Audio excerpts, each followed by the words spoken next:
Don't tread on us, we're not afraid. You work for us, we're not your slaves. Don't tread on us, you cross the line. Soon you will pay for all your crimes. Circumvent the legislative process and pass their own, what in effect are actual laws, because people can go to jail for violation of these regulations, and the fact that they can directly impact our Constitution with impunity, because we, the politicians, allow them to, and we have been asleep at the wheel and have not shown due diligence and tried to be, as Thomas Jefferson said, the cost of freedom is eternal vigilance, and we have not been vigilant. I know off mic, my good friend Stoney McCleary is in the studio with us today, and he was mentioning something that ATF did that is almost so ridiculous that I didn't want to believe it, but then when I think about how crazy they are and how blatant they are as far as their attacks on the Second Amendment and our freedoms, I have to go ahead and believe it. Go ahead, Stoney, jump on it. Within the last couple of years, the ATF had actually, and the videos are even on YouTube if people want to look it up, but the ATF had claimed that certain AR-15 style airsoft rifles that were imports could actually be converted to fire live ammunition. When they were asked flat out to prove it, they couldn't do it. It was, they just didn't want to give the details for fear that somebody might do it, or didn't want to give the details for fear that they would be proven that no, it's not possible.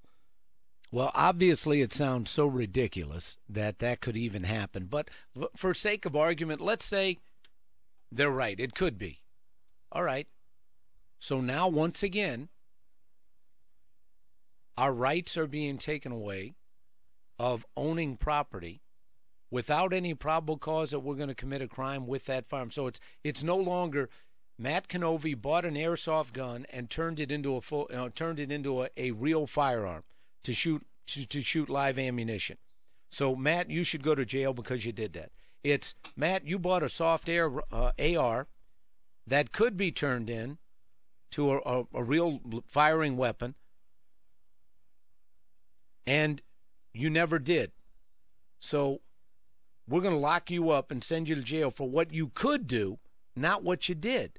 And that's what is so aggravating to me, is that our founding fathers made it clear in the Fourth Amendment, you have a right to be secure in your papers and your property unless there is probable cause that you're committing a crime. And if it's not a state statute, if it's not been voted into authority by the legislative branch, then to take away my property without any probable cause is a direct violation of the Fourth Amendment. Mike, that's the way I'm saying it. Is my vision clouded? Am I messed up in the way I see it? No, man, I think you're right on. And I'm just baffled, though, by the way that the government agencies sometimes enforce these things. And again, I think they're just not paying attention. They're may not be reading the same Constitution we are either, or at least they're not interpreting the same way. Well, is it that they are in error? Because I've said this before. I've worked for the government most of my adult life, so I can understand stupid. You know, I can really understand somebody's stupid. They meant well, but they're just dumb.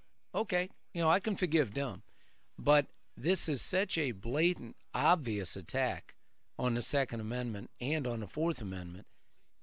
How can they not know this and be doing it deliberately? Well, I may be a naive, but I believe that the bottom line is it's related to power. Oh yeah, They can do it because they're in power. They can control it, and the more they suppress the people, the worse it's going to get. And that's why I'm really concerned about the National Firearms Act. It has been changed over the years, but not for the better of the people. And it's just been more inclusive of firearms that are going to be restricted. And I think that's something we really need to shout out about and let our legislators know that we can't tolerate this. You alluded last week, I think, at the end of your program, what happens when firearms are regulated? The end result is confiscation. Yeah. What do they need to know? Why do they need to know we have firearms? It's because when the time comes they want to collect them, they'll be able to do it a little bit more easily. Mike, the best predictor of future behavior is past behavior. You bet. And every time they regulate and they start registering, they come and take them away. Mm-hmm. And it's simple as that, folks. But again, we have to get off the couch and we have to really pay attention to this and understand it can and is happening. And we need to stand up and we need to fight back. And by fight back, I mean at the ballot box. You've got to be – the system works. We've failed the system. We've failed to hold our elected officials' feet to the fire and stand up and beat a squeaky wheel every time they try and attack our constitutional rights. And, Mike, when we come back from the break, I want you to talk more about the fact that it's not just that the politicians are seeing it, interpreting different, but they're actually brainwashing us by twisting things around and interpreting the Constitution a new way. And we'll talk more about that when we get back from the break. I'm Matt Canovi, this is The Gun Show on 104.1 KSGF, Springfield's only News Talk FM. You're listening to The Gun Show with Matt Canovi on 104.1 KSGF, Springfield's only News Talk FM. Call now, 447-5743 or 1-800-630-5743. Back to Matt Canovi. This portion of our show is sponsored by MC Sports in the Battlefield Mall. They're the best-kept secret in the gun business. They sell top-of-the-line handguns, tactical rifles, shotguns at some of the lowest prices in town. Currently, we're offering a 10% discount on our concealed carry course or any of our advanced firearms courses with the purchase of a firearm from MC Sports. Just bring your receipt for proof of purchase. Stop in and see them at their location in the Battlefield Mall for your next firearm. Or give them a call at 417-889-5458. That's 889-5458. We've been talking about the fact that the current administration, through regulatory agencies like ATF, is continuing to attack our Second Amendment and now even our Fourth Amendment right to, which was set up by our founding fathers to protect our freedoms and liberties.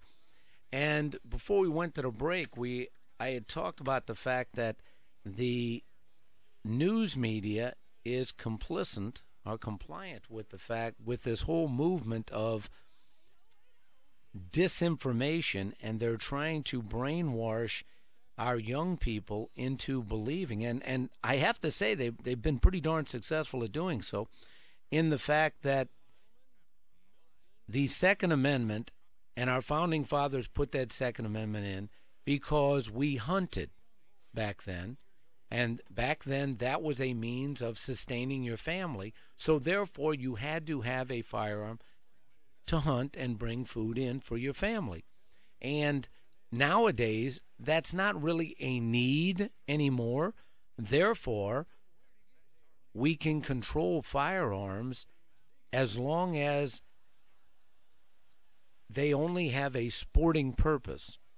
And this is a part of the brainwashing that has been going on for years, trying to water down the reasons why our founding fathers put in the Second Amendment and trying to disguise it as, well, what happened then? They needed it for day-to-day hunting, and therefore that's the only reason that firearms should be allowed to be owned by people is for hunting or other sporting purposes. Well, the sporting purposes is kind of interesting, Matt.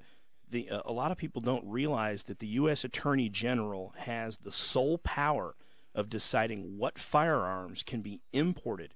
And if I recall, I believe 18 U.S.C., which is U.S. Code 922, actually says that any imported firearm has to be able to be converted or either has the purpose of sporting purposes only, or it won't be allowed in the country.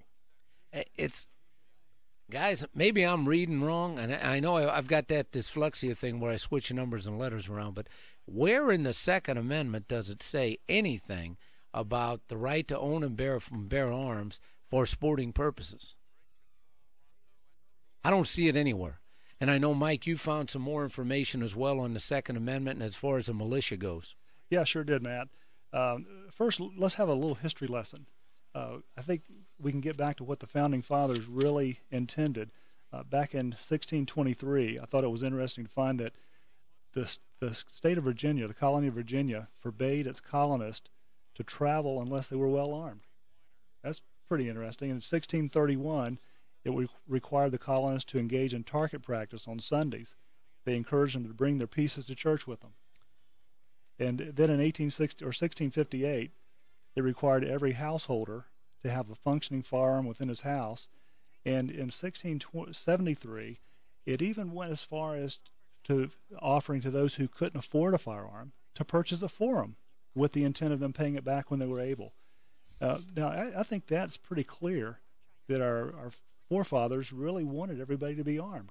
And when you talk about the militia, I have conversations with friends occasionally about what the militia really is and whether or not you really should be able to have a gun unless you're part of the military. But according to the U.S. Code 10, it says that the militia of the United States consists of all able-bodied males at least 17 years of age and under 45 years of age, so 17 to 45 or under 45, who have made a declaration of intention to become citizens of the United States, or who have made that intent, or if they're already a citizen. So, boy, that covers quite a range. And so, and now, I would still argue the fact that after 44, 45 years of age, you should still be able to have a firearm. Mike, does that say in that particular U.S. code that it involves just military members? No, it does not. In this particular case, there are two clauses there. First, it says the organized militia, which consists of the National Guard and the Naval Militia. And the second clause, the unorganized militia, which consists of the members of the militia who are not members of the National Guard or the Naval Militia. So it's any citizen. Yep. And that is the militia. And so in the Second Amendment, when it says the militias are allowed to protect the right of a free state, and so obviously our founding fathers realized that the militia, the average guy and gal, has to have a firearm to be part of the militia, because that's part of the Second Amendment. So not only is it the fact that our founding fathers realized that the state militias had to be armed, but also that our founding fathers had to have firearms for personal protection. Not just hunting, but for personal protection and to be part of the militia. And I don't see anything that could contradict what you just wrote up, or what you just read, Mike. Yeah, and back to the history book again, the colonists felt that they had an absolute right, according to the common law, to own firearms. Without a doubt. Yeah. We've got a caller who's been waiting patiently